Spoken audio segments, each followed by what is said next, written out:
దేవునికే మహిమ కలుగును గాక. దేవుని వాక్యములోనికి వెళదాము. అపోస్తుల కార్యములు 1వ అధ్యాయము 8వ వచనము చదువుకుందాం. బూది గంతముల వరకును నాకు సాక్షులయ్యుందిరని వారితో చెప్పెను. ఈ మాటలు చెప్పి వారు చూచుచుండగా ఆయన ఆరోహణమాయెను. అప్పుడు వారి కన్నులకు కనిపించకుండా ఒక మేఘము ఆయనను కొనిపోయెను. ఆమేన్. ప్రభువా, మీకు వందనాలు, స్తుతులు, స్తోత్రములు సమర్పిస్తున్నాము. త్రియేక దేవ, మా మధ్యన ఉండి మమ్మల్ని నడిపిస్తున్న తండ్రి, మీకు స్తోత్రములు, స్తోత్రములు, స్తోత్రములు. కొద్ది నిమిషములను ప్రభువా నీ వాక్యము మేము ధ్యానించబోతూ ఉన్నాం. మా నోటికి నోరే ఉండండి, మమ్మల్ని మీరు బలపరచండి. మా సొంత ఆత్మను మీరు మరుగు చేసి మీ పరిశుద్ధాత్మను మాలోనికి దింపి మీ బిడ్డలైన వారికి కావలసిన వర్తమానం మీరు అందించమని వాక్యమే మా మధ్యకు వచ్చి మాతో మాట్లాడుతూ ఉన్న యేసువారి నామంలో అడిగి వేడుకొంచున్నాము పరమ తండ్రి. ఆమెన్. త్రియేక దేవుని దీవెన ఆశీర్వాదం మీ అందరికీ కలుగును గాక. ఆమెన్. అందరికీ మరణాత. మరి ఈరోజు మనము ఆరోహణ పండగ కోసము చెప్పుకుంటూ ఉన్నాం.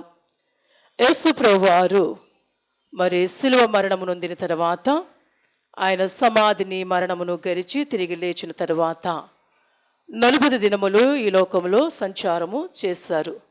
40 దినములు ఆయన ఆత్మరూపిగా మహిమ రూపముతో ఉండి సంచారము చేసి అనేక విధములుగా ఆయన కనబరుచుకొని ఆ తరువాత 50వ దినాన్ని ఆయన ఏం చేశారంటే ఆరోహణము అయ్యారు. యేసు ప్రభువారు ఏమని చెప్పారు? నేను నా తండ్రి యొద్దకు వెళ్ళే గడియ వచ్చిందని మొదటి నుంచి ప్రభువారు చెబుతూనే ఉన్నారు. ఆయన చెప్పిన ప్రకారముగా ఆయన వచ్చారు, ఆయన పని చేశారు, ముగించారు, మరణముందారు, తిరిగి లేచారు. ఆయన శిష్యులైన వారికి ఆత్మరూపముగా కనబడ్డారు. ఈ రోజున ప్రభు వారి దగ్గరికి వెళ్ళిపోయే గడియ వచ్చింది. దానినే మనము ఆరోహణ పండుగ అంటూ ఉన్నాము. అయితే బైబిల్లో 3 ఉన్నారు ఆరోహణగా వెళ్ళినవారు. అవునండి. ఆత్మతో కాకుండా శరీరంతో పాటు ఆయన ఆరోహణమైన వారు మనం చూస్తే పాత నిబంధన కాలములో మనకు హానోకు గారు కనిపిస్తూ ఉన్నారు. ఈ హానోకు గారు యథార్థవంతుడై దేవునితో నడిచిన వారిని వాక్యము సెలవిస్తూ ఉంది. అయితే ఆయన దేవునితో నడుస్తూ ఆయన సంసార జీవితంలో కూడా కొనసాగిస్తూ ఆయన ప్రభు మాటకు లోబడి ప్రభుతో ఉంటూ ఒకానొక దినమున ఆయన ఏం చేశారంటే దేవునితో మాట్లాడుతూ ఆయన పరమునకు వెళ్ళిపోయారు. అయితే మరి శరీరముతో వెళ్ళిపోయారా అని మనం జ్ఞాపకం చేస్తుంటే ఇక్కడ యేసు ప్రభువారు ఆత్మరూపంతో ఉన్నారు. అవునండి, మహిమ రూపముతో ఉన్నారు. శరీరముగా లేడు. ఆయన మానవుడుగా వచ్చి మానవుడుగా చేయవలసిన పని చేసేసారు. ఆయన తిరిగి లేచిన తర్వాత ఏ రూపము ధరించుకున్నారు అంటే మహిమ రూపమును ఆయన ధరించుకున్నారు. మరి హానోకు గారు శరీరంతో వెళ్ళిపోయారా అంటే దేవునితో మాట్లాడుతూ వెళుతున్నప్పుడే మారు రూపం వచ్చేసిందంటే ఆయనకి ఎలాంటి రూపం అండి? మహిమ రూపము లేక దేవుని రూపమును మారు రూపం వచ్చి ఆ మారు రూపంతో ఆయన ఆ పరలోకములకు కొనిపోయారని వాక్యం సెలవిస్తుంది. ఆయన వెళ్ళిన తరువాత జలప్రళయము జరిగింది. అవునండి. హానోకు గారు కొనిపోయిన తర్వాత నోవా గారి కాలంలో జలప్రళయం వచ్చింది. ఆ జలప్రళయం వచ్చి ఏం చేసింది? సమస్త మానవాళిని ప్రక్షాళన చేసేసింది కదండి, ప్రక్షాళన చేసింది. అదేనట జలప్రళయకు మించిన 7 ఏళ్ళు శ్రమలు వస్తాయట. ఆ 7 ఏళ్ళు శ్రమలలో మనం ప్రజలను ఏమవుతామండి? చాలా శ్రమల పాలు అయిపోతూ ఉంటాము. ఆ శ్రమల పాలు అయిపోతూ ఉంటాము. హానోకు గారు శ్రమలు ఆ జలప్రళయం చూడకుండా ఆయన ఏమైపోయారు? దేవునితో నడిచి దేవునితో పాటు ఆయన ఆరోహణము అయిపోయారు. మరి పెండ్లి కుమార్తెగా పెండ్లి సంఘముగా సిద్ధపడుతున్న మనము 7 ఏళ్ళు శ్రమలు చూడకుండానే మనం ఏమవ్వాలి? దేవునితో పాటు మనము వెళ్ళగలగాలి. అవునండి, వెళ్ళగలగాలి. జల ప్రళయములో నోవాహు గారి వాడ ఏమైంది? తేలింది. అవునండి, ఎక్కిపోయింది, పైకెక్కిపోయింది. అంటే హానోకు గారు దేవునితో నడిచి పైకి వెళ్ళినట్లుగా ఈ నోవాహు గారు కూడా దేవునితో నడిచారు గనక, యథార్థంగా ఉన్నాడు గనక ఈ నోవాహు గారితో పాటు కుటుంబం అంతా దేవుని ఓడలోనికి వెళ్ళి ఈ ఓడ ద్వారా ఏమయ్యారు? వారు పైకి వెళ్ళగలిగారు. ఓడ పైకి వెళ్ళిందా లేదండి? పర్వతముల దాటి పైకి నిలబడింది, వెళ్ళగలిగారు. దేవుళ్ళు ఉన్న మనము కూడా ఏమవుతాము అంటే దేవుని మాట విని దేవుని మాట ప్రకారం నడుచుకుంటే, ఆయనతో పాటు సహవాసము చేస్తూ ఉంటే ఆ సహవాసములోనే మనము కూడా ఏం చేయగలమండి? ఆ మేఘమును మనం ఆరోహించగలమని దేవుడు చెబుతూ ఉన్నారు. హానోకు గారు దేవునితో నడిచి వెళ్ళిన తర్వాత, నోవాహు గారు జలప్రలయంలో నోవాహు గారు ఓడ మరి పైకి వెళ్ళిన తర్వాత, ఆ జలప్రలయం అయిపోయిన తర్వాత ప్రపంచమంతా నాశనం అయిపోయిన తర్వాత ఓడలోంచి ఎవరు వచ్చారు? నోవాహు గారు కుటుంబము ఓడలోంచి దిగివచ్చారు. అలాగే ఈ రెండవ రాకడలో ఎత్తబడిన సంఘముతో యేసు ప్రభువారు కూడా మేఘములను దిగి వచ్చేవారన్నారు. హల్లెలూయా, హల్లెలూయా. ఎవరితో వస్తారంటే, ఎవరు సంఘమును ఆయన కొనుపోడు పైకి తీసుకుని వెళతారో, మరలా 7 ఏళ్ళు శ్రమ అయిపోయిన తర్వాత, శ్రమ కాలం ముగిసిన తర్వాత ఆ సంఘమును తీసుకుని ప్రభువారు మరలా దిగి వచ్చేవారై ఉన్నారు. అలాగన హానోకు గారు మరణము చూడకుండా ఆయన దేవుని చెంతకు వెళ్ళని వాక్యం సెలవిస్తుంది. అలా ఇంకో వ్యక్తిని మనం చూస్తూ ఉంటే, 2వ రాజుల గ్రంథంలోకి వస్తూ ఉంటే మనకి ఏలియా గారు కనబడుతూ ఉన్నారు. ఆయన కూడా ఏమయ్యారండి? 2వ రాజుల గ్రంథం 2వ అధ్యాయం నుంచి మనం చూస్తే ఏలియా గారు కూడా ఏమయ్యారు?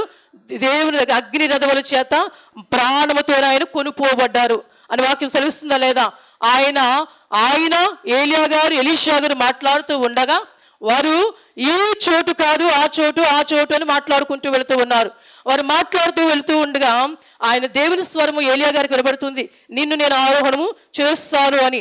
అయితే వారు మొదటి స్థానం వచ్చేసరికి గిల్గాలు అనే దగ్గరికి వచ్చేటప్పటికి, ఆ గిల్గాల్ అనే ప్రాంతంలో దేవుడు ఆ ఏలియా గారిని ఆరోహణ చేస్తారనుకుని ఆ ప్రాంతానికి వచ్చేటప్పటికి మన దేవుని స్వరం ఏమి వినబడుతుంది? ఇక్కడ కాదు ఇంకొక చాటు అని వినబడుతుంది. గిల్గాలు అంటే ఏంటి అంటే తొలగిపోవట అని అర్థం అటండి. ఎక్కడి నుంచి తొలగిపోవట? ఈ లోకం నుంచి ఏలియా గారు తొలగిపోయే సమయం వచ్చిందని గిల్గాలుకు వస్తే, గిల్గాలులో ఏమైంది? ఆయన వెళ్ళడము జరగలేదు. తర్వాత ప్రభువారు ఏమన్నారు? బేతేలు అన్నారు. బేతేలు ప్రాంతానికి ఆయన మాట్లాడుకుంటూ వస్తున్నారు. ఎవరు? ఆయన శిష్యుడైన ఎలీషా గారు ఏలియా గారు మాట్లాడుకుంటూ వస్తున్నారు. ఆయన అంటూ ఉన్నారు, ఇదిగో ఈ స్థలంలో దేవుడు నన్ను కొనుక్కోబోతున్నారు కనుక నీవు ఇక్కడే ఉండిపో అంటున్నాడు శిష్యుని. ఆయన ఏమన్నాడు? నేను ఉండను, నీతో పాటు వస్తాను అంటున్నారు. అలాగ గిల్గాల్ నుంచి బేతేలుకు వచ్చారు. బేతేలు అంటే ఏంటి? మనం ఆ బేతేలు మనం ఎక్కడ చూచామంటే, యాకోబు గారు ఈ బేతేలులో ఏమని వాగ్దానం చేసుకున్నారండి?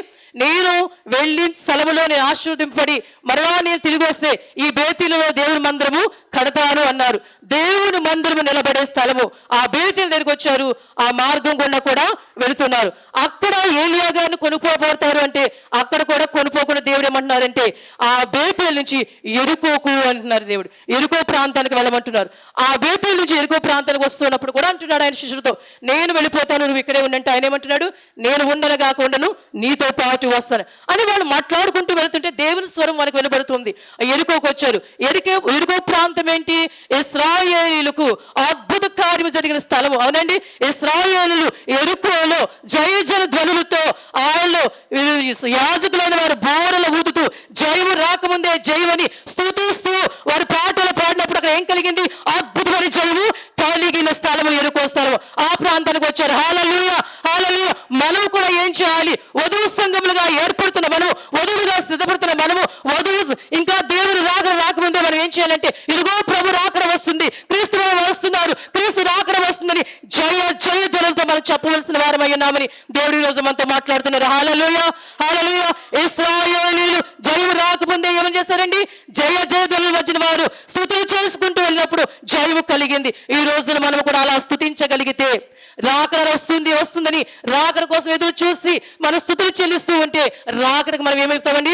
కొనుక్కోబడతామని దేవుడు మనతో మాట్లాడుతున్నారు. ఆ ఎరుకో దగ్గరకు వచ్చినప్పుడు కూడా ఆ ఏలీ గారు ఆరోహణము కాలే. దేవుడు మళ్ళీ అక్కడ మాట్లాడి యోర్దానుకు నడమంటున్నారు. దేవుడు యోర్దాను ప్రాంతానికి వెళుతూ ఉన్నారు. ఆ యోర్దాను ప్రాంతం ఏంటి? ఇశ్రాయేలీయులు నడిచిన ప్రాంతము. యోర్దాను నది ఏమైందండి? నది దగ్గరికి వచ్చి వాళ్ళు ప్రార్థన చేస్తున్నప్పుడు అది పాయలుగా విడిపోతే దాని మధ్యన 6 నెలలు ఇశ్రాయేలీయులు ఏం చేస్తారండి? నడిచి వెళ్ళిన ప్రాంతం. హల్లెలూయా, హల్లెలూయా. యోర్దాను నది దాటాలంటే ఎంత కష్టము, నది దాటాలంటే ఎంత శ్రమ అయినప్పటికీ కూడా దేవుని శక్తి వల్ల, దేవుని ప్రార్థన వల్ల ఇశ్రాయేలీయులు ఏం చేస్తారంటే నదిని పాయలుగా చేసుకుని వారు దాటి వెళ్ళిన ప్రాంతానికి వచ్చారు. మనము కూడా అలాగే ఉండాలి. ఏంటంటే శ్రమలు వస్తాయి, బాధలు వస్తాయి. ఎందుకంటే పెళ్లి కుమార్తెగా సిద్ధపడుతున్న ఈ వధువు సంఘానికి శ్రమలు ఉంటాయి. ఆ శ్రమలను తట్టుకుని ఆ శ్రమలలో నిలబడి ఆ శ్రమలలో మనము ఎదురు చూడగలిగితే వధువు సంఘముగా దేవుడు మనల్ని మార్చుకుంటారు. ఇశ్రాయేలు నది వచ్చిందని భయపడలేదు, నది దాటాలి రావాలనుకోలేదు, ప్రార్థించారు, దేవుని శక్తిని పొందుకున్నారు. ఈ నది పాలు చేస్తాడు, దేవుడు వారిని సురక్షితంగా ఏం చేస్తాడండి, అవతలకి దాటించారా లేదా? దేవుడు దాటించాడు. అలాగనే దేవుడు కూడా మనల్ని కూడా ఏం చేస్తాడండి, వచ్చిన శ్రమలలో మనకు శ్రమలు రావచ్చు, బాధలు రావచ్చు, అనారోగ్యం రావచ్చు, కష్టాలు రావచ్చు, ఎన్ని వచ్చినా మనము వాటి వైపుకు చూడకుండా దేవుడి వైపుకు మనం చూసినప్పుడు దేవుడు ఏం చేయగలవాడంటే వాటన్నింటినీ దాటించగలవాడైనడు. హల్లెలూయా, హల్లెలూయా, హల్లెలూయా. ఇశ్రాయేలును దాటించిన దేవుడు. యోర్దాను దగ్గరికి వచ్చేసారు, ఇక్కడ కూడా ఆరోహణం అవుతామని. అప్పుడు మరలా దేవుడు ఏమంటున్నాడు, ఆ యోర్దాను అవతలకు వెళ్ళమంటున్నాడు దేవుడు. మరలా ఏలియా గారు దప్పుడు మరి నది మీద కొట్టగా అది ఏమైందండి, మరి విడిపోతే అవతల వద్దకు వారు దాటారు. అక్కడ దేవుడు ఏం చేస్తాడంటే ఇక్కడ నిన్ను ఆరోహణ చేస్తున్నాను దేవుడు మాట్లాడుతున్నాడు. హల్లెలూయా, హల్లెలూయా. అక్కడ ప్రభువారు దేవుడు ఏలియాతో మాట్లాడి ఎక్కడ కోరుకున్నాడు దేవుడు, యోర్దాను దగ్గర కాదు, యోర్దాను అవతలకు దాటింపజేస్తాడు. 5 ప్రయాణములు మీరు చేసిన తర్వాత ఈ 5వ మజిలీ దగ్గర, ఈ 5వ దగ్గర, ఈ చివరి స్థానంలో దేవుడు ఏం చేశాడంటే ఏలియాను కొనిపోయారు. ఏలియా గారు ఆరోహణమయ్యారని మనకు వాక్యము సెలవిస్తుంది. హల్లెలూయా, హల్లెలూయా. అగ్నిరథములు ఆకాశమున దిగి వచ్చి ఏలియా గారిని కొనిపోట ఎలీషా చూడగానే వెళ్ళిపోయారండి, అగ్నిరథములతో కొనిపోయాడు. ఎలాగా? ప్రాణముతోనే. మరణము చూడకుండా ఆరోహణమైన వారు 2వ వ్యక్తిలో ఏలియా గారిని మనం చూస్తున్నాం. 3వగా మనం చూస్తే యేసు ప్రభువారు. ఇప్పుడు మనం చదువుకున్న వాక్యము, యేసు ప్రభువారు ఆరోహణ సమయంలో శిష్యులందరినీ అక్కడికి ఏం చేశారండి, పిలిచారు. వాళ్ళందరూ అక్కడికి కూడి వచ్చారు. కూడి వచ్చిన తర్వాత దేవుడు ఏమంటే మాట్లాడుతూ ఉన్నారు. ఆయన వీళ్ళందరూ ఎక్కడ చెదిరిపోయారు, ఈ శిష్యులైన వారు గెత్తిమీద తోటలో చెదిరిపోయారు. అవునండి, గెత్తిమీద తోటలో యేసు ప్రభువారికి మరణం అవుతుందని తెలిసినప్పుడు వీళ్ళందరూ ఏమైపోయారండి, చెదరిపోయారు.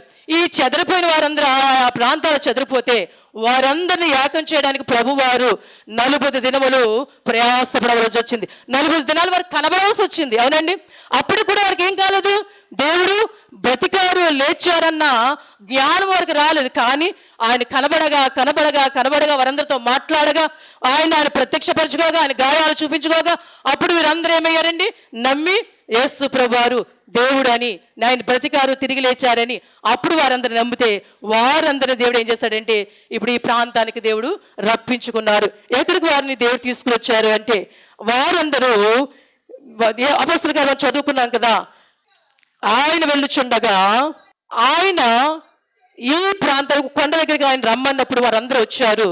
వారందరితో దేవుడు మాట్లాడుతూ ఉన్నారు. మాట్లాడుతుంటే వారు ఒక ప్రశ్న ఇస్తున్నారు దేవుడిని. ఏమనంటే, ప్రభువా, ఈ కాలమందు ఇశ్రాయేలునకు రాజ్యమును మరలా అనుగ్రహించదవా అని ఆయన అడుగుగా అని అన్నారు. ఏంటి ఇంకా వీళ్ళకి ఏముంది, ఇశ్రాయేలుకు రాజ్యాలు ఉన్నాయి, మా రాజ్యాలు మళ్ళీ మనకు అనుగ్రహిస్తావా అని మళ్ళీ ప్రభుని వారు అడుగుతున్నారు. యేసు ప్రభు వచ్చిన తర్వాత దేవుడే కదా రాజు, ఆయనే కదా రాజుగా వచ్చారు. యేసు ప్రభు వచ్చారు, రాజ్యాలు లేవు కదా. అంతకుముందు 1వ రాజుల గ్రంథము, 2వ రాజుల గ్రంథము, సమూయేలు గ్రంథము, ఈ దినవృత్తాల గ్రంథాలు చూస్తే రాజరికాలు ఉన్నాయి, రాజులు ఉన్నాయి. ఇశ్రాయేలు దగ్గర నుంచి రాజ్యాలు పోయాయి. అవి పోయాయి కనుక ఇప్పుడు ఏమంటున్నారంటే, ప్రభువా నీవు వచ్చావు, మమ్మల్ని బలపరిచావు, మమ్మల్ని కాపాడావు, మనం వెళ్ళిపోతున్నావు. నువ్వు వెళ్ళిపోయిన తర్వాత మళ్ళీ ఆ రాజ్యాలు మాకు ఇస్తావా అని అడుగుతూ ఉన్నారు ఆయన. అంటే వీళ్ళకి ఏం కావాలి, ఇంకా రాజ్యాలు కావాలి, రాజ్యరికాలు కావాలి.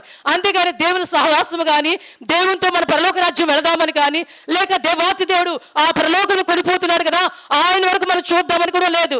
అలా అడుగుతుంటే ఆయన ఏమన్నా అన్నారా? ఇస్తానని కానీ ఇవ్వనని కానీ ఆయన ఏం చెప్పలేదు, ఆయన ఏం మాట్లాడలేదు. ఆయన అదే అన్నాడు, ఏమనంటే యుగ సమాప్తి వరకు మీరు ఏం చేస్తారు, మీరు సువార్త అందిస్తారన్నారంతే. నేను వెళ్ళిన తర్వాత భూలోకమంతటికి వెళ్ళి మీరు ఏం చేయాలి, నా సువార్తను ప్రకటించాలన్న. హల్లెలూయా, హల్లెలూయా. వారు ఏం కోరుకున్నారు, రాజ్యాలు కోరుకున్నారు. ప్రభువు ఇచ్చారు, వారికి ఉద్యోగం ఇచ్చారు. హల్లెలూయా. సువార్తని ఉద్యోగాన్ని ఇచ్చాడు ఆయన. వారికి మీరు భూదిగంతుల వరకు వెళ్ళి నాకు సాక్ష్యాలు ఉండండి, నాకు సువార్త చెప్పండి అని వారికి ఏం చేశారంటే సువార్త అని ఉద్యోగాన్ని ఇచ్చారు. అంతకు మించిన ఆశీర్వాదం ఏమైనా ఉందండి? ఆయన గురించి చాటించడం అంత గొప్ప పని ఏదైనా ఉందా? అంత గొప్ప పని ఆయన వారికి అప్పగిస్తే వారు అలా చూస్తుండగా ఆయన చెప్పి మాట్లాడి మీరు వెళ్ళండి, నా తర్వాత మీరు బోధించండి. ఇప్పుడు ఆయన ఏమని చెప్పారంటే ఆయన చేసిన పని అంతా వారికి అప్పగించేస్తాడు. హల్లెలూయా, హల్లెలూయా. ఆయన 3.5 సంవత్సరాల్లో ఏ పని అయితే చేస్తారో, ఏ సువార్త అయితే బోధించారో, ఏ ప్రజలైతే మార్చారో, ఆ పని అంతా కూడా ఇప్పుడు ఇది అప్పచెప్పి నాకన్నా ఎక్కువ కార్యాలు మీరు చేస్తారు, నాకన్నా మీరు ఎక్కువ సువార్త చేస్తారని వారికి అప్పగించి వారితో మాట్లాడి ప్రభువారు అంటున్నారు, పరిశుద్ధాత్మ మీదకి వచ్చినప్పుడు మీరు గొప్ప శక్తిని పొందుతారు. హల్లెలూయా, హల్లెలూయా. ఆత్మ దేవుడు మన మధ్య వచ్చాడు, మనం ఏం పొందుకుంటాము? గొప్ప శక్తిని పొందుకుంటాము. హల్లెలూయా, హల్లెలూయా. దేవాతి దేవుడు మన మధ్య ఉన్నారు, శక్తిమంతుడు మన మధ్య ఉన్నారు, మనతో మాట్లాడుతున్నాడు ఆయన. ఈ రోజు మన హృదయాలు తెరవడానికి దేవుడు మన మధ్యకి వచ్చి ఉన్నారు. హల్లెలూయా, హల్లెలూయా, హల్లెలూయా. నమ్మిన వారు గట్టిగా దేవుని స్తుతించండి. హల్లెలూయా, హల్లెలూయా. ప్రభు మాట్లాడుతూ ఉన్నారు. వెంటనే ఆయన మాట్లాడుతూ ఉండగానే ఒక మేఘము క్రిందకు వచ్చి ఆయన ఏం చేసిందండి? కొనుపోవటము వారు కనులారా చూస్తున్నారట. వారు చూస్తుండగానే ప్రభు వారు ఆరోహణం అయిపోయిన ప్రభువు మళ్ళీ వట్టిగా వదిలేశారా? మళ్ళీ చూస్తూ వెళ్ళకుండా ఆయన పని అప్పగించారు. ఆయన బూదిగంతల వరకు వెళ్ళండి అన్నారు, నా సువార్తను చాటండి అన్నారు, నాకు సాక్షులే నిలబడండి అన్నారు. సువార్త చెప్పడం వేరు, సాక్షులుగా నిలబడడం కూడా వేరు. సాక్ష్యం అంటే ఏంటి? ఏ సాక్ష్యం వారు చెప్తారు? ఏమి బోధిస్తారు? వారు ఏం చెబుతారు అంటే ఏ సాక్ష్యం చెప్తారు? వారు యేసు ప్రభువారు బ్రతికున్నప్పుడు ఏమి చూచారు, ప్రభువారు ఏది చేయడం చూచారో, అది ఏం మాట్లాడడం విన్నారో, ప్రభువారు చేసిన కార్యాలు వారి సాక్ష్యాలు అవే కదండి సాక్ష్యాలు వారికి. ఎందుకంటే వారు వెళ్ళి ఇప్పుడు ఎవరు చెప్పాలి? బోధించాలి, ప్రజల మధ్యకి వెళ్ళి బోధించాలి. వాళ్ళు బోధించాలంటే ఏం చెప్పాలి? ఇప్పుడు యేసు ప్రభువారు నిజమైన దేవుడిని రుజువుపరచాలి. అవునండి, ఆయన దేవుడు కాదనే కదా యూదులైన వారు, మరి పెద్దలైన వారు, అధికారులైన వారు సిలువ వేశారు. ఎందుకు సిలువ వేశారు? ఈయన మాకు దేవుడు కాదు, మనుష్యుడు, మానవుడని సిలువ వేశారు. ఇప్పుడు శిష్యులను ఏం చేయాలి? ఆయన మానవుడు కాదు, దేవాతి దేవుడు, దేవుడు కుమారుడు, ఆయన మేము చూచామన్న సాక్ష్యాన్ని వారు చెప్పారు. అదే నాకు సాక్షులుగా నిలబడినారు దేవుడు. హల్లెలూయా, హల్లెలూయా. ఇప్పుడు బోధించాలి, వారు వెళ్ళి సాక్షులుగా నిలబడాలి. ఇదిగో మేము యేసు ప్రభువారిని మేము చూచాము, ఆయన గొప్పవాడు, దేవాతి దేవుడు, దేవుని కుమారుడు, పరలోకం నుంచి దిగి వచ్చిన దేవుడు ఆయనే. ఆయన పరలోకం నుంచి ఏ రీతిగా దిగి వచ్చాడో ఆ రీతిగా కొనుపోవడం కూడా మేము మా కనులారా చూచామని సాక్ష్యం చెప్పాలి. హల్లెలూయా, హల్లెలూయా, హల్లెలూయా. పరలోకం నుంచి దిగి వచ్చిన దేవుడితో సహవాసం చేసిన వారు మరలా పరలోకం నుంచి ఎలాగో కొనుపోయారు అది చూచిన వీరు సాక్షులుగా నిలబడ్డారు. హల్లెలూయా. ఈ రోజు మనం ఏ సాక్షిగా నిలబడుతున్నాం? దేవుని కొరకు ఎలాంటి సాక్షులుగా మనం నిలబడుతున్నాము? దేవుడు మనతో మాట్లాడుతూ ఉన్నారు. మనము దేవుని కొరకు ఏ సాక్షిగా నిలబడుతున్నాం? ఏ విషయంలో సాక్షిగా నిలబడుతున్నాము? దేవుని నామాన్ని మనం మహింపరిచే వారిగా ఉంటున్నామా? దేవుని నామాన్ని మనం గొప్ప చేసేవారిగా ఉంటున్నామా? దేవుని ధరించుకున్న మనము, క్రీస్తు నామాన్ని ధరించుకున్న మనము, క్రీస్తు ప్రభువులో నడుస్తున్న మనం ఆయన క్రియలను మనం చూపించగలుగుతున్నామా? ఈ రోజు దేవుడు మనం ప్రశ్నిస్తూ ఉన్నారు. చెప్పుకుంటున్నామేమో మేము క్రీస్తు బిడ్డలమని చెప్పుకుంటున్నామేమో, క్రీస్తు సువార్తికులను చెప్పుకుంటున్నామేమో, ఆయన బోధిస్తున్న బోధకులను చెప్పుకుంటున్నామేమో. ఏముంది నీ క్రియ? దేవుని క్రియ నీలో ఏముంది? నువ్వు చూపించగలుగుతున్నావా? లోకానికి మనం చూపించగలుగుతున్నామా? వారు చూపించారు. వారు పరిశుద్ధాత్మను పొందుకున్నారు, మేడగోదులోనికి వెళ్ళారు, దేవుని ఆత్మను పొందుకున్నారు, దేవుని పరిచర్య చేయడం ప్రారంభించారు, క్రీస్తు రూపాన్ని వారు ధరించుకున్నారు. హల్లెలూయా, హల్లెలూయా. మరి ఈ రోజున మనం ధరించుకున్నామా లేదా? మనల్ని చూడగానే క్రీస్తు రూపం ఇతరులకు కనబడుతుందా లేదా? ఒక్కసారి మనం ఆలోచించుకుందాం. ప్రియుడా, ఇది ఆలోచించగలిగే సమయము, మనల్ని మనం ప్రశ్నించగలిగే సమయము. మనం దేవునితో ఎలా ఉంటున్నాము, ఎలా నడుస్తున్నాము? ప్రభుని మనం దేవుడు అంటున్నామేమో కానీ నిజమైన దేవుడుగా మనం అంగీకరిస్తున్నామా లేదా? మనం నిజముగా దేవుడు ఉన్నాడు అనుకుంటున్నామా లేదా? నువ్వు నిజముగా దేవుడు ఉన్నాడు అనుకుంటే, ఆయన నీ పట్ల గొప్ప కార్యం చేస్తున్నాడు అనుకుంటే, దేవుని మా నామను మనం ఏం చేస్తామండి? నిత్యము మహిమపరిచే వారముగా ఉంటున్నాం. మన క్రియ ద్వారా, మన చేతుల ద్వారా, మన ప్రవర్తన ద్వారా, మన మాట ద్వారా, మనం వేసే ప్రతి అడుగు ద్వారా దేవుని మహిమపరిచేగా ఉంటున్నామా, ఆయన అవమానపరిచేగా ఉంటున్నామా అని ఈ రోజున దేవుడు మనల్ని అడుగుతూ ఉన్నాడు. హల్లెలూయా, హల్లెలూయా. ఆత్మ తండ్రిని మన పరిశీలన చేస్తున్నాడు, మనకు ఒక ప్రశ్న వేస్తూ ఉన్నాడు. మనం ఎలా ఉంటున్నామో దేవుడు మనల్ని బదులిస్తూ ఉన్నారు. ఈ రోజు ఏం పలుకుతున్నాం? శిష్యులు వెళ్ళారు, బోధించారు, ఉన్నట్లుగా చెప్పారు. మేము ఆయన చూచాము, ఆయనతో ఉన్నాము, నడిచాము. ఆయన దేవాతి దేవుడు, దేవుని కుమారుడు, ఆయన మహిమలు మేము చూచాము, ఆయన అద్భుత కార్యములు మేము చూచాము. ఆ చూచిన వారిలో ఉన్నవారు మేమే, ఆయన కొనుపోబోతున్నాడు ఇప్పుడు చూచిన వారము మేమే. మరలా ఆయన రెండోసారి రానయ్యున్నాడు, వధువు సంఘాన్ని తీసుకుని వెళ్ళడానికి రానయ్యున్నారు. ప్రభు అన్నారు, మా యోహాను సువార్త 14 చేయమన్నారు ఆయన, మీ స్థలం సిద్ధపరచడానికి నేను వెళ్తున్నాను అన్నారు ఆయన. మిమ్మల్ని అనాథలుగా విడిచను, ఆదరకర్తను మీకు పంపిస్తానన్నారు దేవుడు. ఆయన ఆరోహణమవుతూ ఏది విడిచిపెట్టలేదు. ఆయన ప్రతి వాగ్దానం చేసి మనల్ని అనాథలుగా విడిచలేదు, ఒంటరిగా విడిచిపెట్టలేదు. ఆదరణకర్తను మీకు పంపిస్తానన్నారు దేవుడు. ఆదరణకర్త వస్తాడు, మిమ్మల్ని ఆదరిస్తాడు, మీకు కావాల్సింది చేస్తాడు అన్నాడు ఆయన. నేను మిమ్మల్ని శాశ్వతంగా విడిచి వెళ్ళట్లేదు. నేను ఎందుకు వెళుతున్నాను? స్థలములు సిద్ధపరచడానికి వెళుతూ ఉన్నాను. ఎక్కడ? నా తండ్రి ఇంట మీకు ఒక నివాసం ఏర్పాటు చేయడానికి నేను వెళుతున్నాను. ఎందుకంటే నేను మళ్ళీ రాబోతున్నాను. వచ్చేటప్పుడు నేను ఎలా ఉంటాను? నేను పెండ్లి కుమారుడుగా వస్తాను.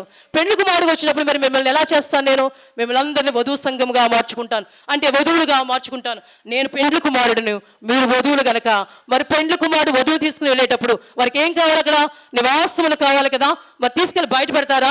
మరి పెళ్లి చేసుకున్న తర్వాత వరుడు వధువుని ఏమన్నా విడిచిపెట్టేస్తామా? మనము బయట వదిలేస్తామండి? వారికి ఒక నివాసం ఇవ్వాలి కదా, ఒక ఇల్లు ఇవ్వాలి కదా. మరి ఇప్పటి నుంచి మనం ప్రయాసపడుతుంది ఏంటి? మనం ఇప్పుడు చిన్నపిల్లలకు ఉన్నప్పుడే ఆలోచిస్తాను, ఏమని మన పిల్లలు ఎదుగుతున్నారు, వాళ్ళకి ఎలాగా, వాళ్ళకి ఇల్లు ఎలాగా, వాళ్ళ వాకులు ఎలాగా, రేపు వాళ్ళు పెళ్ళిళ్ళు చేస్తే ఎలాగా అంటామా లేదా, అనుకుంటామా లేదా? మరి మనం ఈ లోకంలో మనము కన్ను మన బిడ్డల కోసం ఇంత ఆలోచిస్తున్నామే. మరి మనల్ని కని మనం కొని రక్తం కార్చి ఆ రక్తంలో మనం కొనుక్కుని తరస్తా బిడ్డలుగా మనం చేసుకుని స్వకీయ ధనముగా మార్చుకుని ఆయన కొరకు మళ్ళీ ఏర్పాటు చేసుకున్న మనల్ని దేవుడు విడిచిపెడతాడా? మన కొరకు ఆయన ఎంత ప్రయాసపడతాడు. హల్లెలూయా. నేనుండు స్థలంలో మీరు ఉండులాగనంటున్నాడు ఆయన. నేను ఎక్కడ పరలోకంలో ఉంటాను, మీరు భూలోకంలో ఉంటానని లేదు ఆయన. నేను ఎక్కడుంటానో అక్కడ కూడా మిమ్మల్ని ఎట్టుకుని నేనుండు స్థలంలో మీరు ఉండులాగన మీ కొరకు నేను స్థలము స్థిరపరచ వెళ్తున్నా. హల్లెలూయా, హల్లెలూయా, హల్లెలూయా. ప్రభు ఇప్పుడు ఎక్కడికి వెళ్ళారండి? మన కొరకు స్థలములు సిద్ధపరచడానికి వెళ్ళారు. ధనవంతులైన వారికి ఆశీర్వాదం ఉంటుందా? తినడానికి ఉంటుందా? అన్నీ ఉంటాయి, తినే భాగ్యము వారికి ఉండదు కదా. మనం రోజు తింటున్నాము, చక్కగా ఉంటున్నాము, చక్కగా నడుస్తున్నాము, చక్కగా పని చేసుకుంటున్నామంటే అది దేవుని ఆశీర్వాదమే. హల్లెలూయా. ఇలాంటి స్థితి లేని వారు ఎంతమంది ఉన్నారు? అవునండి. ఉండి తినలేని వారు ఎంతమంది ఉన్నారు అండి? మనిషి బ్రతుకుండి పని చేసుకోలేని వారు ఎంతమంది ఉన్నారు? లేవలేని స్థితిలో ఎంతమంది ఉన్నారు? నడవలేని వారు ఎంతమంది ఉన్నారు? అవునా కదా. అయినా సరే ఆ దేవాతి దేవుడు మనం ప్రేమించారు కాబట్టి ఈ రోజున మనల్ని క్షేమముగా, సౌఖ్యముగా, సంతోషంగా ఉండడానికి అవకాశము అనుగ్రహించారు కనుక మనం ఆయన వైపు చూచి ఎంతైనా సంతోషించవలసిన వారమై ఉన్నాం. అందుకేనట ప్రభు వారు వాళ్ళని ఆశీర్వదించినప్పుడు ఆ శిష్యులైన వారు సంతోషించారంటున్నా. హల్లెలూయా, హల్లెలూయా. అడిగిన వారు అందరూ ఏంటి ప్రభు వారు వాళ్ళ దగ్గర నుంచి వెళ్ళిపోతుంటే బాధపడాలి కదా. అయ్యో ఇప్పటి వరకు మాతో ఉన్న దేవుడు, మమ్మల్ని బలపరిచిన దేవుడు, మాతో మాట్లాడిన దేవుడు, మాకు ఆహారం పెట్టిన దేవుడు, మమ్మల్ని నడిపించిన దేవుడు మమ్మల్ని వదిలేసి వెళ్ళిపోతున్నాడని యాక్చువల్గా చూస్తే ఏం కావాలి? బాధ కలగాలి కదా. ఇంతవరకు మేము ప్రభుతో సహవాసం చేస్తాము, ఆయన ఎక్కడుంటే అక్కడ ఉన్నాము, ఎక్కడ తిరిగితే అక్కడ తిరిగాము, ఈ రోజు ఏంటి ఆయన మమ్మల్ని విడిచి వెళ్ళిపోతున్నా అన్న బాధ ఉండాలి కదా. కానీ ఆ బాధ వారిలో లేదంట. ఎందుకంటే ప్రభు వారు వెళుతున్నారు కాబట్టి వీరికి ఏమవుతుంది? ఆశీర్వాదం దొరుకుతున్నాయి. అవునండి. వీళ్ళకి ఏమవుతుందండి? దీవెనలు కలుగుతున్నాయి. ఆయన వెళుతున్నారు కాబట్టి ఎవరు వస్తారు? ఆదరించడానికి ఆదరణకర్త వస్తాడు. హల్లెలూయా. బుద్ధిమంతుల సువార్త చెప్పడానికి ఆదరణకర్త వస్తాడు. కనుక వారు సంతోషంగా ఉన్నారంట. అందుకే వారు సిలువ వేసినప్పుడు లేక ప్రభువారు పుట్టినప్పుడు బాధపడ్డారేమో కానీ ఆయన ఆరోహణమైనప్పుడట అందరూ సంతోషించారు. అందుకే ఈ రోజున మనం కూడా ఏం చేయాలి? సంతోషించాలి. హల్లెలూయా. ఈరోజు ఆరోహణ పండుగ చేసుకుంటున్నాం. మనము సంతోషించవలసిన వారమై ఉన్నాం. ఎందుకంటే ప్రభు వచ్చారు, మన కొరకు శ్రమ పడ్డారు, రక్తము కార్చారు, ఆ రక్తదారులు మనల్ని కడిగారు. ఆయన మళ్ళీ ఏం చేశారండి? తిరిగి లేచారు. ఆయన మనకందరికీ కనబడ్డారు. ఆత్మరూపిగా మనల్ని బంధించారు, సంధించారు, మనతో మాట్లాడారు, ఆత్మ ప్రేరణ మనలో కలిగించారు. ప్రతి ఒక్కరిని దేవుడు మాట్లాడారు. ఈ రోజున మమ్మల్ని బలపరిచారు, ఆత్మతో పరిశుద్ధాత్మతో మమ్మల్ని స్థిరపరిచారు, బలపరిచారు. ఈ రోజున నా తండ్రి నివాసంలో ఏర్పాటు చేయడానికి వెళుతున్నాడని సంతోషించవలసిన వారమైన ఆరోహణమవుతున్న దేవుడి వైపుకు చూస్తూ ఆయన ఏ రీతిగా మేఘారుడు వెళ్తున్నాడు, మళ్ళీ అదే రీతిగా రెండవ రాకల్లో ఆయన రాబోతూ ఉన్నారు. అవునా కదా. రెండవ రాకల్లో ఆయన కడబోర శబ్దంతో దేవదూతల సమూహంతో ఆయన వస్తూ ఉన్నారు. ఆ వచ్చేటప్పుడు కొనుపోయిన వాడు ఎలానా మిగిలిన మనం సజీవమైన మనం ఏమవుతామంటండి? ఆయనతో పాటు కొనుపోబడతాము.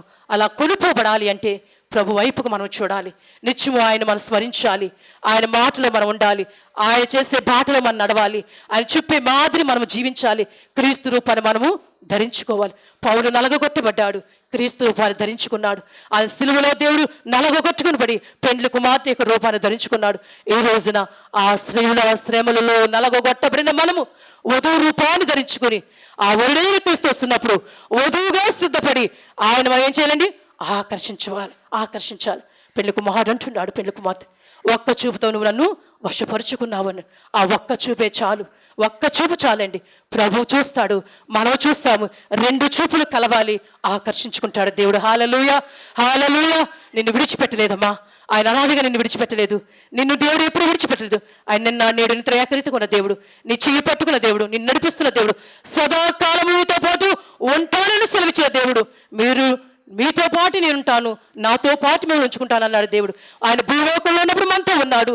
ఇప్పుడు పరలోకంలో ఆయనతో పాటు మనము ఉండబోతున్నాము. హల్లెలూయా, హల్లెలూయా, హల్లెలూయా. ఆయనతో పాటు మనం వధువులుగా మారిపోతున్నాము. ఆయనతో పాటు మనం ఉండబోతున్నాము. ఆయన ప్రక్కన మనం కూర్చుండబోతున్నాము. అంత గొప్ప ధన్యత ఇవ్వడానికే దేవాతి దేవుడు ఈ రోజున ఆరోహణమై వెళుతూ ఉన్నాడు. ఆరోహణమవుతున్న దేవుడి వైపుకు చూద్దాము. ఆయన ఏ రీతిగా వెళ్ళాడో ఆ రీతిగా రాబోతున్నాడని ఇద్దరు దేవదూతల సాక్ష్యం పలికాయి. ఎందుకు మీరు ఎలా చూస్తున్నారు? ఆయన ఎలా కొనుక్కోబోతున్నాడు ఆ రీతిగా రాబోతూ ఉన్నాడని వాళ్ళు ఏం చేస్తారంటే దేవదూతలు వీరు బలపరిచారు. ఆయన సమాధిలో ఉండి లేచిపోయినప్పుడు కూడా ఇద్దరు దేవదూతలు వారిని బలపరిచారు. మీరు ఇక్కడ ఎతకొద్దు, ఆయన లేచున్నారని బలపరిచారు, కన్నీరు తూర్చారు. ఈ రోజున ప్రభు వారిని ఆ దేవదూతలు కొనుక్కోబడ్డారు. పరలోకంలో గొప్ప వెల్కమ్ పలుకుతూ ఉన్నారు.